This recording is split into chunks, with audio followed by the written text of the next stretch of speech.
everybody, and welcome to the Maurice Brown Comedy Show NBA edition run to the playoffs. And we are 100% full on in the run to the NBA playoffs. We're going to start this show out. Good morning, everybody, and good afternoon, and good evening, and good night, and all those things. You're listening to the Maurice Brown Comedy Show on Bog Radio in association with Radio QDX out of Lucama, North Carolina, and KCHF TV 11 out of Albuquerque, New Mexico. Welcome to the show. We're going to take a look at the NBA, and we're also going to take a look at the NCAA tournament seedings as the tournament gets started this week. But we're going to start out by looking at some scores from last night in the NBA. The Golden State Warriors were on the floor last night, and they were able to win over Victor Wembanyama and the San Antonio Spurs, 112-102. Detroit 114-97 over the Charlotte Hornets. And the Suns defeating the Suns. That's a typo. The Phoenix Suns last night, I believe they beat the Clippers last night, 117-111. The Mavs, 127-92 over the Bulls. Denver, 125-119. Nikola Jokic and the Nuggets just look like they're going to be unstoppable again. We'll see what happens. Nikola Jokic can jump about that high off the ground. He's not a guy that you go, wow, that guy's absolutely amazing. Look at that style. Look at that fluidity. But he doesn't miss, and you can't stop him. And he runs the floor. He's a great passer, a great defender. He does everything right on the basketball floor fundamentally. Everything. And I think they're probably going to repeat.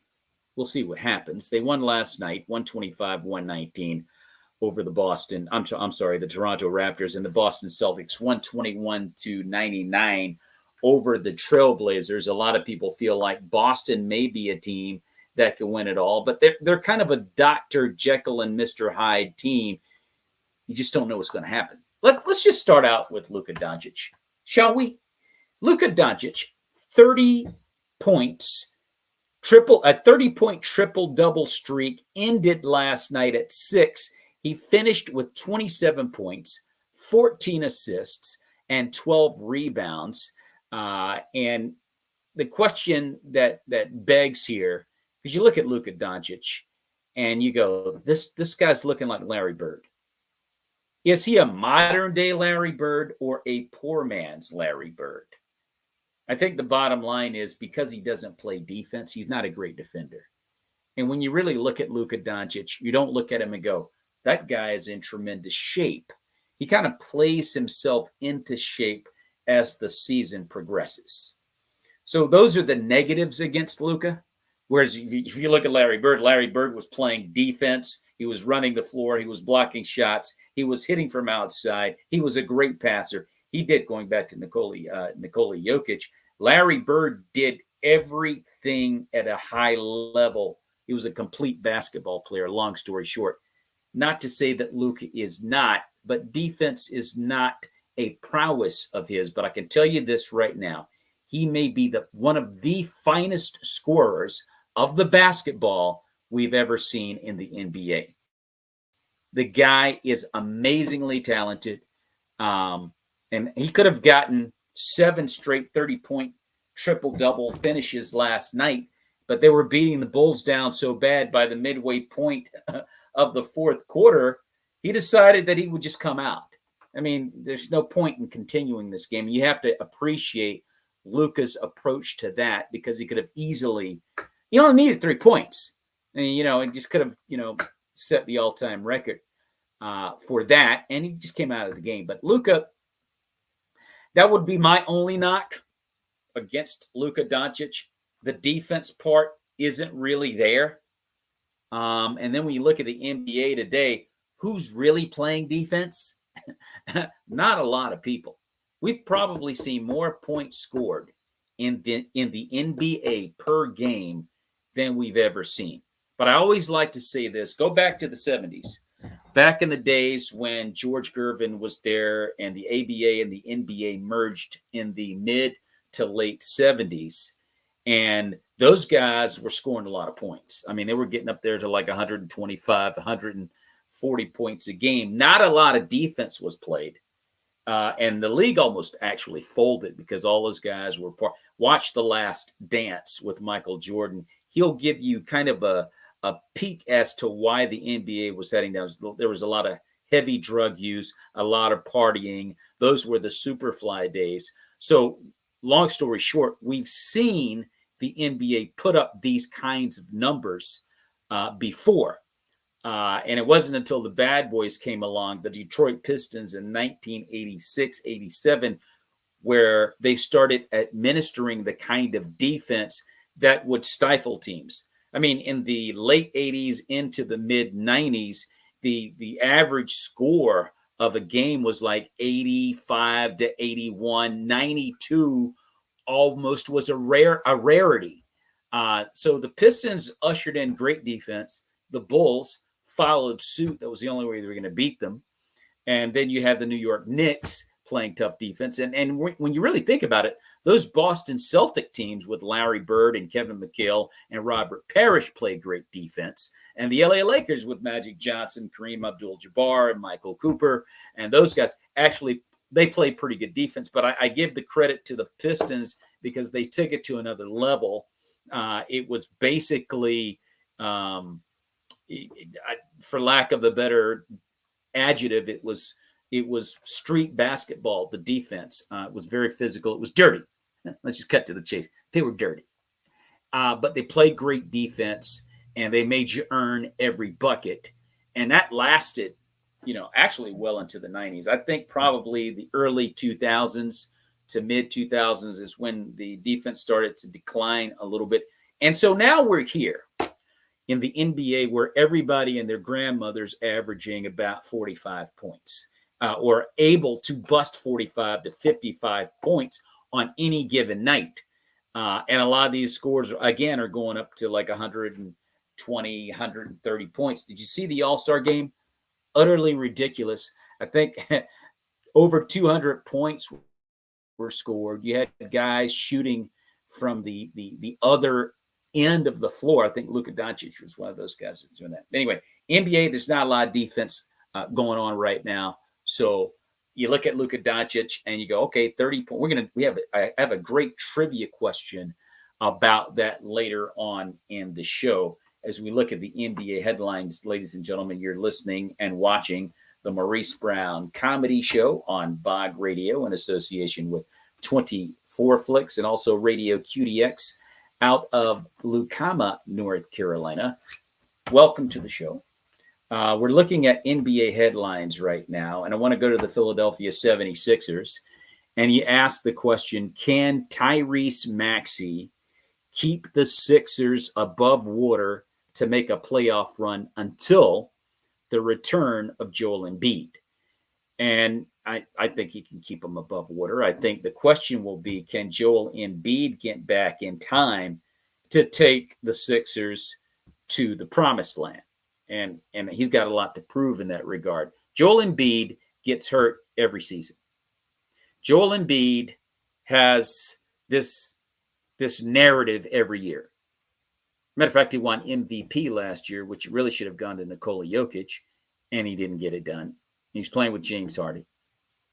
And the year prior to that, he had another great year, and he came up short, and they had all this drama going on with Ben Simmons, and he didn't get it done. And this year he gets hurt, probably about a month and a half, 2 months ago, and he's done. And he may actually be back to make a run at it. But Joel Embiid's got a lot to prove. I mean, it's one thing to put up big numbers during the regular season, but it counts in the playoffs. And we need to see what you can do when it really counts. Tyrese Maxey holding it down for an absent Joel Embiid for the moment, and we'll see what's happening, because you're looking at the Boston Celtics, you're looking at the Milwaukee Bucks, who don't really look that great right now, and you got the Indiana Pacers, the Cleveland Cavaliers. If I look at the Eastern Conference, no one really stands out outside of the Boston Celtics, but a healthy Joel Embiid with a very effective Tyrese Maxey, and then you wonder about the Sixers. as to whether or not they can actually break through and get to that next level. So we'll just have to see. Cleveland, the Cavaliers, they look scary, but the Celtics look like the team to beat in that conference to me. Let's switch over to another headline in the NBA, and that would entail having some technical difficulties. The Lakers. Are they a legitimate threat to make a deep playoff run? And, everybody loves to talk about the Lakers. I think Charles Barkley jokes about the narrative that we have about the Lakers and the Warriors every week, and they're trying to get into the play-in. They're play-in teams, and we have the audacity, like me, to entertain the idea of them making a run. But I think they've won 5 out of their last 6 games. And so you go, well, I mean, maybe they can put some things together. They did win it all outright probably a few years ago under the circumstances of the COVID-19 bubble. They did. They won it. But they're not that team anymore. No. I'll just go ahead and answer the question right now. I don't see them being able to do that. They are playing good basketball. We'll watch with interest and some intrigue as to how far they can go. Jason Tatum and the Boston Celtics. And the question begs for Jason Tatum, is he the kind of leader the Celtics can lean on to win in big games? Because you look at him and he had his opportunity against the Nuggets last week in Denver. The game came down to the wire, and I think he missed a 3, and he did not have a great game. And Nicole and the Nuggets won the ball game. That was one of those big game moments where big game players have to show up. And the narrative for Jason Tatum is he has not shown up in big game moments. He's played like an MVP. He puts up big numbers. He's a fabulous player. But when it's really counted, the Celtics haven't shown up in the playoffs as far as winning it all, at least anyway. And the leader of that team is Jason Tatum. And so now that question is out there going into the playoffs this year. Can Jason Tatum lead arguably the best team record-wise in the NBA to the outright league title?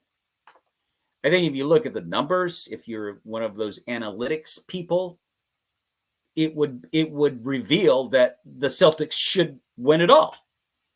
If you watch them play on any given night, you look at them, you go, that's the best team in the NBA. But big moments have stifled the Boston Celtics. And again, the question is, can Jason Tatum be the kind of leader to take the Celtics to the promised land? It's on him. He's on the clock. They picked up Drew Holiday from Milwaukee, which I think makes a big difference in what they're able to do, adds to their team. Jaylen Brown is earning his money. But at the end of the day, people are going to look at Jason Tatum if they don't get this thing done. He's on the clock. And I look at the Milwaukee Bucks without Drew Holiday, and you go, wow, they don't look like a team that's going to be able to get. We got a lot of basketball left. But getting Dame time over a defender like Drew Holiday, great on-ball defender, great facilitator, tough, physical, plays great defense, passes the ball, effective offensively, doesn't get in Giannis's way. He fulfills the job duties of a field general. Big, tough, physical point guard. And now the Celtics have him. But it's not going to be on Drew Holiday if the Celtics don't get this thing done. It's going to be on Jason Tatum. We got a lot of basketball left.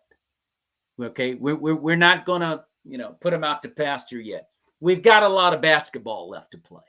But last week in Denver, it didn't look good. And it may be a harbinger of what's to come as we get ready. We got a lot of basketball left to play. So we're not going to jump to any conclusions. I'm just saying.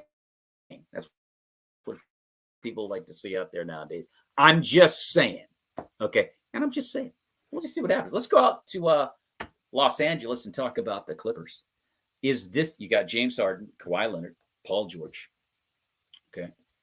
You got Russell Westbrook, who broke his hand about 2-3 weeks ago, but I think he should be ready to roll come playoff time.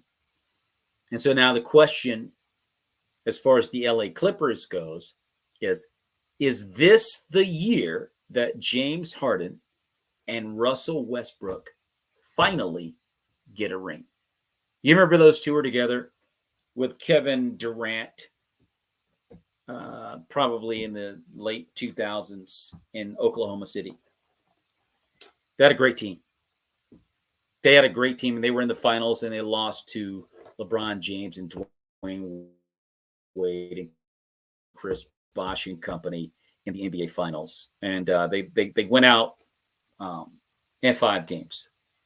And Russell Westbrook, for all intents and purposes, kind of shot OKC out of an opportunity because he thought he was going to will the Thunder to victory, where you don't have to. You've got Kevin Durant. You don't have to will anything. Just pass the ball to KD. You had James Harden. Matter of fact, let James facilitate Russell and you do your thing. Russell's grown a lot since then. Does he deserve a ring? Absolutely. One of the most energetic players you'll ever see on the basketball court. He reminds me of the Michael Jordan days. He's got energy for days. He plays with his heart. Emotions he plays with on his sleeve. He goes 150 miles an hour. I love it. But so he deserves a ring. I'd love to see him get it done. I love Russell Westbrook's heart. And of course, James Harden has been around, and there's a big knock on James Harden. He's been with a few teams where he's had an opportunity to win it all. It was with the Rockets, and Chris Paul didn't get it done. It was right there for the taking. I think there was some infighting going on with that team. So he goes over to Brooklyn, and he gets with Kevin Durant and Kyrie Irving. Hey, everyone feels like this is it. These guys are going to win a championship. And we remember the COVID-19 fiasco with Kyrie Irving, the injury to Kevin Durant, the issues with Ben Simmons coming over and not helping. And Harden was like, yo, get me out of here. I've had enough of this. And so he goes to Philadelphia, and he gets with Joel Embiid. And you figure, okay, this is going to happen. They're going to get this thing done. And it didn't happen. And James Harden did not really play as well as you figured he might have. And they came up short in the playoffs last year. Now James Harden is like, get me out of here. So people are looking at James Harden kind of sideways like, yo, what's up with this dude? I mean, he's not happy anywhere. So, now he's in Los Angeles with the Clippers on another stacked team with Paul George and Kawhi Leonard. And again, as I mentioned before, Russell Westbrook. And the question begs, does James Harden deserve a ring? Yes, he deserves a ring. The guy is an awesome player. We may not like his attitude that much, but he deserves a ring. And is this the year they get it done? I don't know. The Western Conference is stacked. Okay, you've got the Denver Nuggets out there. You got the Minnesota Timberwolves out there. You've got, as I mentioned, you've got the Clippers, who you've got the Phoenix Suns, who are very good. There are no walkover matchups in any of these series. You've got the Dallas Mavericks and Luka Doncic. Just a loaded conference. So there's no guarantee. I think the biggest hurdle for anyone in the Western Conference is going to be Denver, because they're the most fundamentally sound and complete team in the NBA, playing with the best player in the world in Nikola Jokic, period. I don't care what anybody says about it. I don't care what anybody thinks about it. He's the best player in the world, and everybody knows it. They don't like saying it out loud, but everybody knows it. And when you look at Eastern European players, it's getting to the point, and I said this years ago, the NBA fundamental aspect of basketball is declining. And Eastern Europe is increasing in fundamental basketball. They've always been good, and they've continued to be fundamental. And American players are not as fundamentally sound as they need to be. And we're seeing evidence in that through Luka Doncic. We're seeing Victor Wembanyama. We're seeing Nikola Jokic, as I've mentioned. And there are other players from Eastern Europe that are coming over and starting to take over in the NBA. And so let me get back to the Clippers. Can they win it all? They can't. They've got everything it takes to win it all. Their hurdle will be the Denver Nuggets. And so it's going to be exciting. The NBA playoffs are going to be exciting. There's no question about that.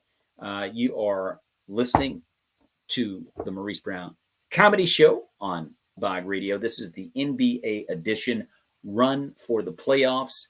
And this is the NBA headline part and segment of our show. Let's go to the Miami Heat. The Miami Heat wrecked the playoffs last year. The Miami Heat wrecked the playoffs the year before that. The Miami Heat wrecked the NBA playoffs during COVID-19 bubble basketball. They made it to the finals. They didn't win. They lost to the Lakers, but they were there, and they shouldn't have been.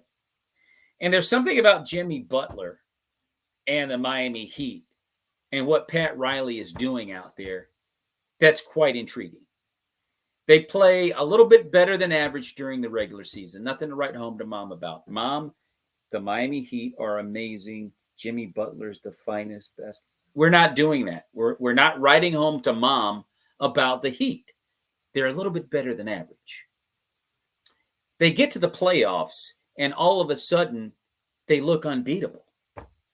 I think Jimmy Butler plays with the biggest chip on his shoulder that I've ever seen a basketball player play with outside of Michael Jordan.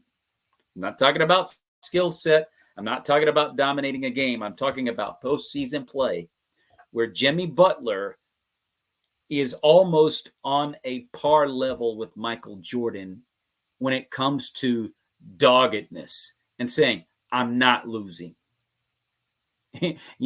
Jimmy Butler doesn't do anything on an extreme high level. He does everything well. And in the playoffs, he'll decide what he's going to do at an extremely high level. So tonight, I'm going to shoot the lights out. I'm going to be, unstoppable from 15 to 18 feet. Next night, I'm going to eat the boards up. Next night, I'm going to be a great facilitator. There's not going to be a better facilitator on this floor tonight than me. He'll do that during the playoffs. He takes tonight. I'm going to be Dennis Rodman. I'm going to defend on this floor tonight for 94 feet better than anyone on this basketball court. That's what Jimmy Butler does every year. And he's kind of like the basketball version of Brooks Koepka in golf. Because Brooks Koepka, he doesn't do anything in regular golf tournaments. Sometimes he doesn't even make the cut. Give Brooks Koepka a major, and he's like, I'm winning this. Guy's got like 6 majors that he's won. And that's kind of what Jimmy Butler does in the NBA playoffs. When it's tournament time, watch out for the Heat. The question, are the Miami Heat once again poised to wreck the NBA playoffs? Yes, I think so. And I think teams that are most susceptible and vulnerable to being wrecked by Miami are the Milwaukee Bucks, the Philadelphia 76ers, certainly the Cleveland Cavaliers. And I'll say this, if they're not careful, because it happened last year, the Boston Celtics. The biggest issue that Miami seems to be having by the time they get to the finals, because they've been there at least twice and didn't get it done. I think Jimmy Butler is one of 2 things. He's done physically. He's not a big guy. And he's literally carried the Miami Heat on his back. And by the time he gets to the finals, he's done. And I mean, he's been fighting injuries and contusions and bruises here and there and everywhere else. And by the time he gets to the finals, he's just basically done. And his teammates are done too. And they last maybe 5 games, 6 if they're lucky. Last year, it was that and Nikola Jokic. Nikola Jokic was like, hey, yo, man, what are you guys doing up here? That was a great run, but nah, dude, you're not ready for this. And that's exactly what Nikola Jokic and the Denver Nuggets showed them. However, you got to love Miami's heart. You got to love them. You just go, they're not a team that you're going to pencil in as NBA champions. You're just not going to do it. And if the Denver Nuggets have anything to say about it, it ain't going to happen. We got a lot of basketball left, guys. Okay, I'm just talking. We got a lot of basketball left. The Denver Nuggets are no shoe-in to get to the finals. They got a lot of work to do.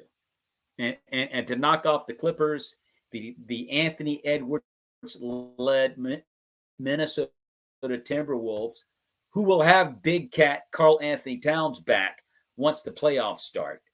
Okay. The Phoenix Suns are no pushover. The Dallas Mavericks are no pushover. And by gosh, who knows what the Golden State Warriors are going to do if they're able to get into the tournament, and what the Lakers are going to be able to do if they get into the tournament. Do I think they're going to beat Denver? No, they're not going to beat Denver. I'm just saying they got a lot of work to do out there to get back, and I think they will. But the one thing I can say is that, yes, the Miami Heat are a playoff wrecking machine, and I fully expect them to do the same thing again.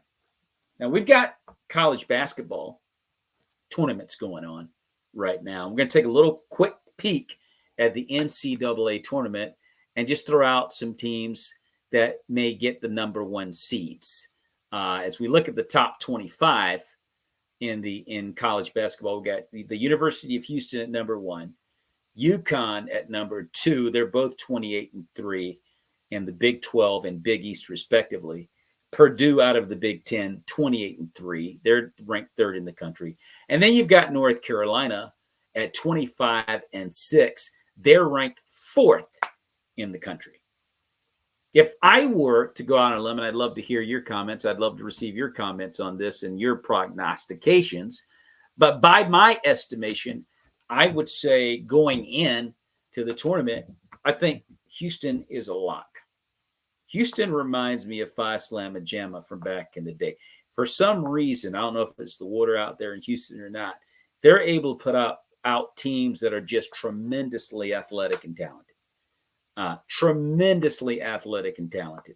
So I just look at the Houston Rockets, the University of Houston, and I go, wow, these guys might actually be able to do something. So I've got them as a number 1 seed, no question about it. I've got UConn in the Big East as a number 1 seed. No question about it. There's nobody going to beat them in the Big East tournament. And even if they did slip, I think by virtue of the fabulous season that they've had, they'll get a number 1 seed along with the University of Houston. Now, you look at Purdue in the Big 10 at 28-3. They've had a fabulous year as well. You got to remember, go back, they were the first number 1 seed to ever be knocked out of the first round last year, Purdue. And they're ranked number 3. Do I think they're going to get a number 1 seed? Yes. I think Purdue, even if they were to lose at 28-3, maybe the second game in the tournament will probably still get a 1 seed. North Carolina at 25-6, I think will have the roughest time in getting a number 1 seed. North Carolina can be knocked out by Duke. They have shown a preponderance to lose to lesser competition throughout the year, thus the 6 losses, which don't stack up to 28-3s by the teams that are in front of them, Houston, Purdue, and UConn. And if North Carolina were to slip, I think they would lose their number 1 seed. But it wouldn't be to Tennessee, who's sitting at number 5. Because I don't think Tennessee is going to win the SEC tournament. I think Kentucky is going to win the SEC tournament. I think the team most to be feared in the NCAA tournament right now is Kentucky. And I think they'll win the tournament. So if North Carolina were to slip, I don't think Tennessee would get it. I certainly don't think Kentucky would get it because they're ranked 15th unless they won it outright. The SEC tournament, which I think they will. So I guess I'm saying they'll end up getting a number one seed by virtue of winning the NCAA tournament. I'm sorry, the SEC tournament. Because after North Carolina, Tennessee at 5, like I said, I don't think they're going to get there. And Arizona at number 6, I don't think they're going to get there. You've got Iowa State, Creighton, and then Kentucky, ranked 9th in the country, and Marquette at number 10. Duke is at number 11, and they could very well knock North Carolina off. So I'm going to throw it out there right now and say Houston is going to be a number one seed, followed by UConn, Purdue, and I'm going to say Kentucky is going to get that number one seed because I don't think North Carolina is going to be able to hang in there and win the NCAA tournament. It's just going to take one slip up and then a big move by a team beneath them, and they lose the one seed. And I think that there's a high chance that's going to happen. That's my team, too. I love North Carolina. I'm from North Carolina. I'd love for them to get a one seed. But I think Kentucky is going to win the SEC tournament, and by virtue of that, they'll get the one seed. And I think North Carolina will get a 2 seed because I think they'll lose one of these games in the ACC tournament. Hey, that's why they play the games, guys. I don't know anything. I'm just talking. I'm just a dude up here with a listener or two and a bag of Doritos. That's my 2 cents on that. Got a trivia question for you. I talked about Luka Doncic going for 6 consecutive games with a 30-point triple-double. And he could have had 7, but he fell short and had 27 points, 14 assists, and 12 rebounds, and the streak ended there. However, he did tie the record for 7 20-point consecutive triple-double games. And my trivia question for you out there is, who did he tie? I'm going to let you marinate on that one for a little bit. We'll come back to that question in just a few moments. So while you marinate on that, let's take a look at some of the Power 5 rankings in the NBA, and we'll start out with the Eastern Conference. And in the Eastern Conference, by my estimation, okay, a Dorito-loving guy, with a few listeners here, I've got the Celtics at number 1, followed by the Miami Heat at number 2, because remember, as I said before, they're going to wreck the playoffs again this year. So by virtue of what they do in postseason, they're really the second best team in the Eastern Conference as far as I'm concerned. And I got the 76ers following them, who are hanging on as best they can, with Tyrese Maxey holding the fort down until Joel Embiid gets back. Without Joel Embiid, they would not beat Miami in a 7-game series. With Joel Embiid, I'm not so sure. Followed by the Cleveland Cavaliers at 4 and the Milwaukee Bucks at 5. And the Milwaukee Bucks are playing underwhelming basketball. You would have figured the combination of Giannis Antetokounmpo and Dame Time Lillard would have catapulted the Bucks to a clear number 1, but they don't play defense. And we're starting to see, by losing Drew Holiday, their best on-ball defender, it's affecting them. Now, they went out and got Patrick Beverley. And tenacious Patrick Beverley, yes, he is. But he's not the physical force that Drew Holiday is. Patrick Beverley is good at yapping and running his mouth and being disruptive and all those different things, and getting into little cat fights here and there and all that stuff. And that's fine. There's some merit in that. But the substance aspect of his game, which is being able to physically dictate tempo, as Drew Holiday was able to do, he can't match. And we're seeing that Dame Lillard, his replacement, who traded for, is certainly not his match defensively. Dame Lillard doesn't like playing defense. He doesn't like being the facilitator Drew Holiday was. He doesn't like getting back to the other end of the floor and getting down and dirty with defense. Doesn't block shots, doesn't get a lot of steals, but he likes shooting from the popcorn stand. Hey, everybody, watch me shoot from the logo. That's great. Matter of fact, you got 38 tonight. But the other team scored more points than you because you weren't willing to play defense. That's where the Bucks are. And then you get Doc Rivers. Doc Rivers comes in, and he's got this great cushy job on ESPN. And you're going, Doc, why? Why would you take a job like that? Why would you have a ring, Doc? You got railroaded in Los Angeles. The Clippers, they railroaded you. And then you got railroaded in Philadelphia, coaching Joel Embiid and company. They railroaded you. You didn't deserve it. You're a great guy and you're a great coach. And then, Doc, you walked into a situation that's just not conducive for a title. I feel sorry for you, Doc. I really do, because I love you. I think you're a great guy and a great coach. I don't think this is the best fit for you, and I think you would have been a whole lot better off just, enjoying, that good bread you were probably getting at ESPN and just watching everybody else suffer and stress out. There's a job out there for you, Doc. I just don't think it's Milwaukee. And so I have them rounding out my top five. Let's look at the Western Conference. The Western Conference, I've got the Denver Nuggets at number one. There's no question. There's no doubt about that. Followed by the LA Clippers, who I think if there's any team, not just in the Western Conference, but the entire NBA, outside of Boston, I'll give Boston a shout out, the Clippers. Followed by the Oklahoma City Thunder. These guys could very well knock off the Nuggets. Okay. Shai Gilgeous-Alexander, I believe is his name. Excellent ball player. Then you've got the Anthony Edwards-led Minnesota Timberwolves at 4. And I round out my top 5 with the Luka Doncic and Kyrie Irving-led Dallas Mavericks. There you go. Okay. That's a heck of a top 5. And I think legitimately the Clippers and OKC could knock the Nuggets off. With Karl Anthony Towns and Minnesota, maybe. They're scary. Dallas, no.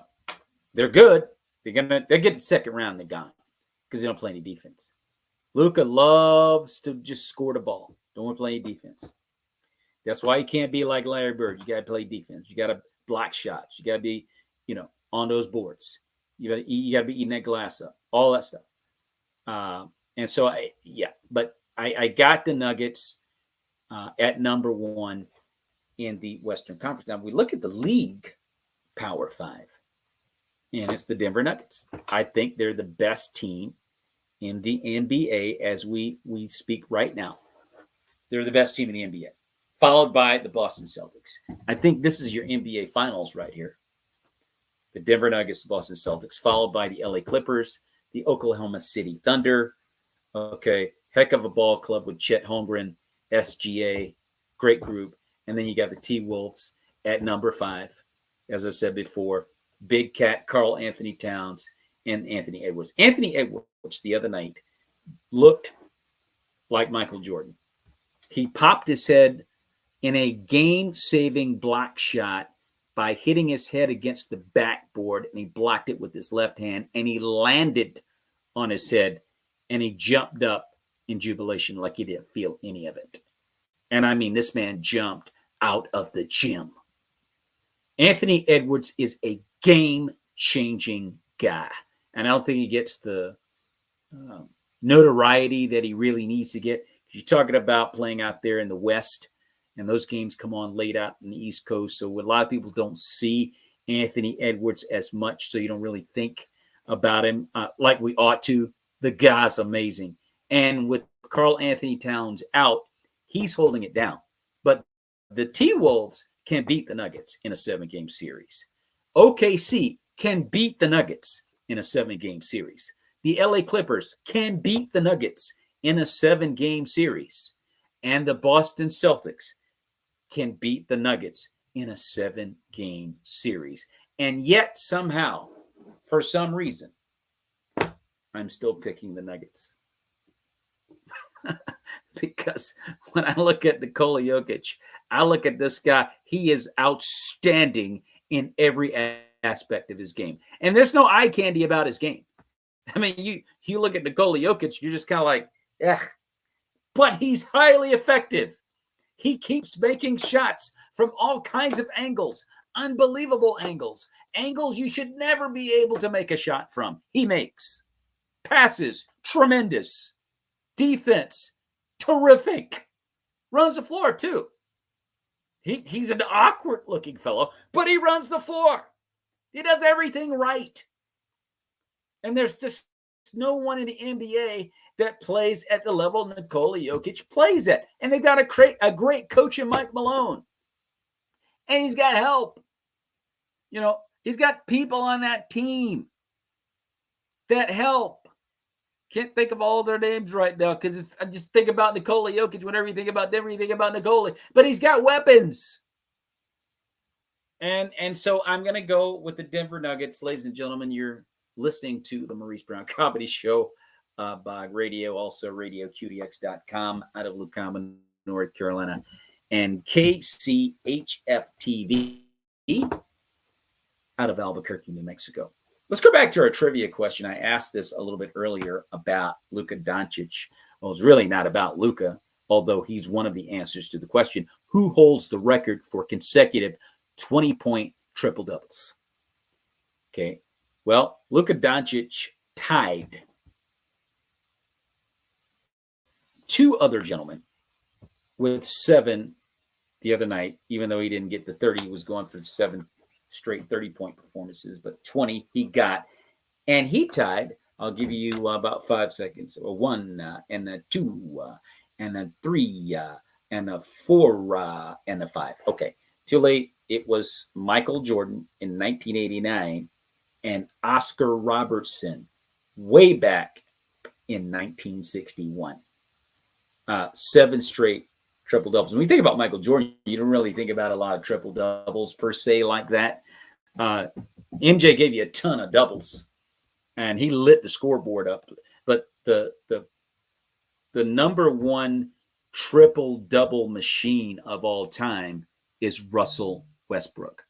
I thought I'd just give you that one for free. It's Russell Westbrook, and he had back-to-back years where he averaged a triple-double. The closest to come to that is Oscar Robertson.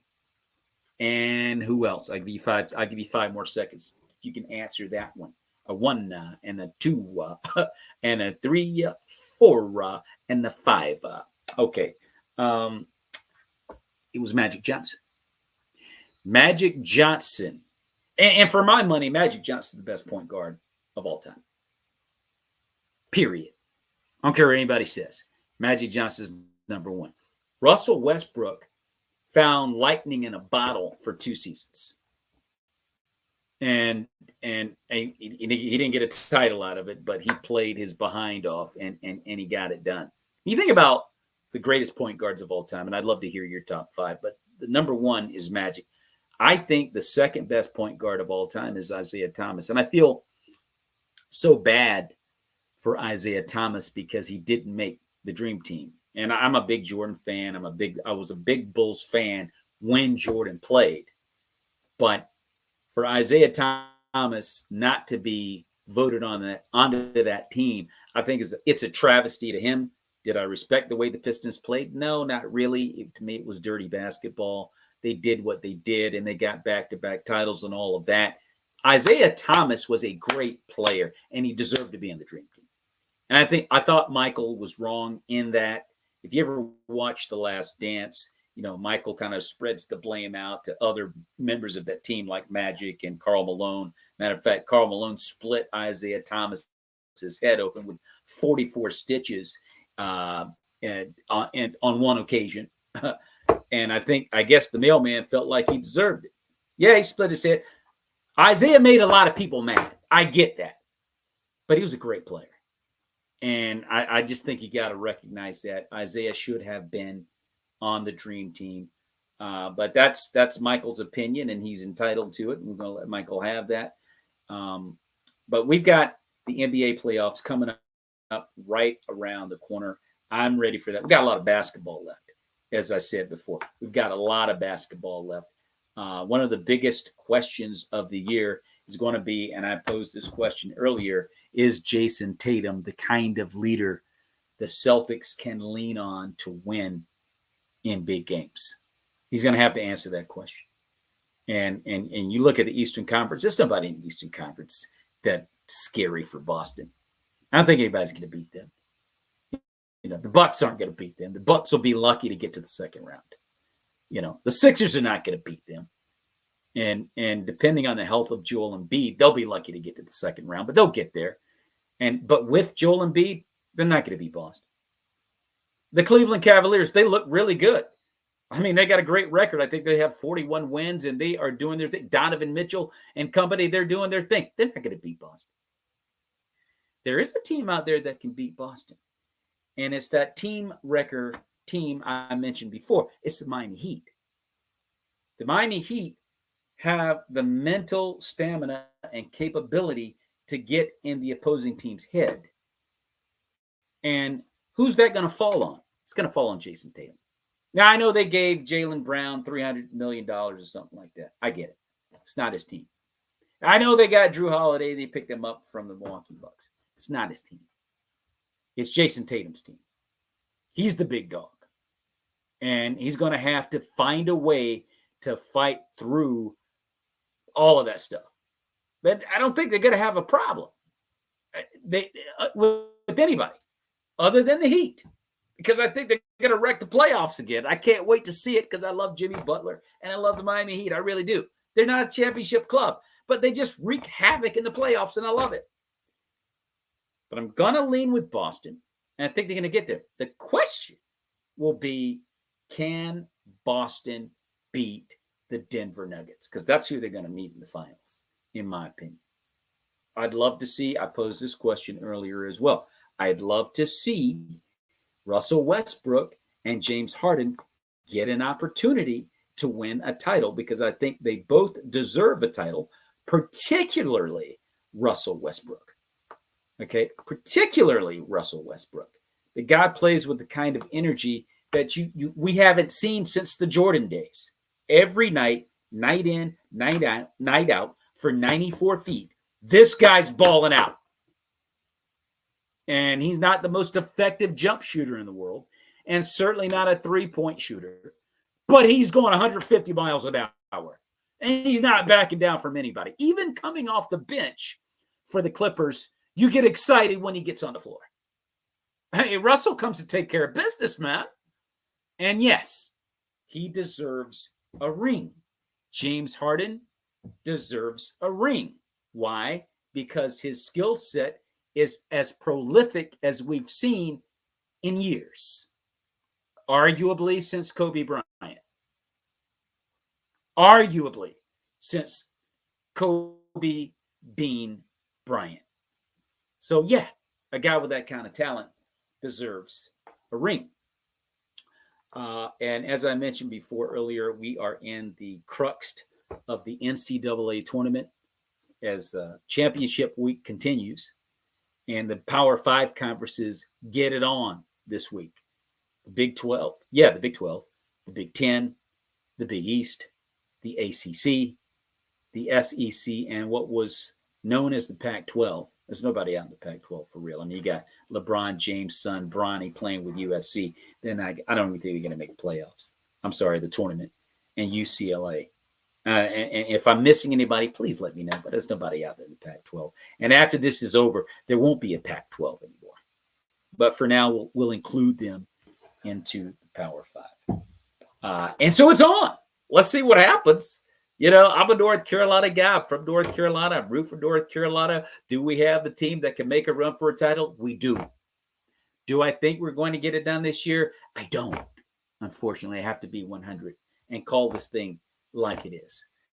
If I were to pick a team that's probably going to win it all this year, wow. Kind of stop with UConn and Houston. Man, Houston looks good. Athletic team. Super athletic. But UConn, super effective. And I would just narrow it down to one of those two teams. Oh, I forgot about the Bluegrass State, Kentucky. DeJuan Wagner's son, I think his name is Daquan. I forget what his first name is. His name begins with a D like his pop. And he's a heck of a player. And Kentucky's very, very dangerous. Those are the three favorites I would say could win it all. Houston, UConn, and Kentucky. Those are the three teams to watch out for in this big tournament coming up. And as I said, it's underway this week. We'll find out on Sunday, Selection Sunday. We'll find out what the seedings are and who's going to get the number one seed and all those things. As I mentioned earlier, and I went over the top 5 teams, you got at number 1, the University of Houston, followed by UConn at number 2 and Purdue at number 3. Those 3 teams are all at 28-3. And North Carolina rounds out the top 4 at 25-6. Okay, the next game for North Carolina, they played Duke over the weekend, but they're playing Thursday, and they're going to wait for whoever the roadkill is that gets the opportunity to play them on Thursday. But I just don't. I'm going to be rooting hard for them, but I just like to keep things 100. I don't think they're going to be able to win it all. But I will definitely be rooting for them. Ladies and gentlemen, you're listening to the Maurice Brown Comedy Show, NBA edition on Bog Radio, in association with 24 Flicks, and RadioQDX.com out of Lucama, North Carolina, and KCHF-TV 11 out of Albuquerque, New Mexico. Thanks for hanging out and talking basketball.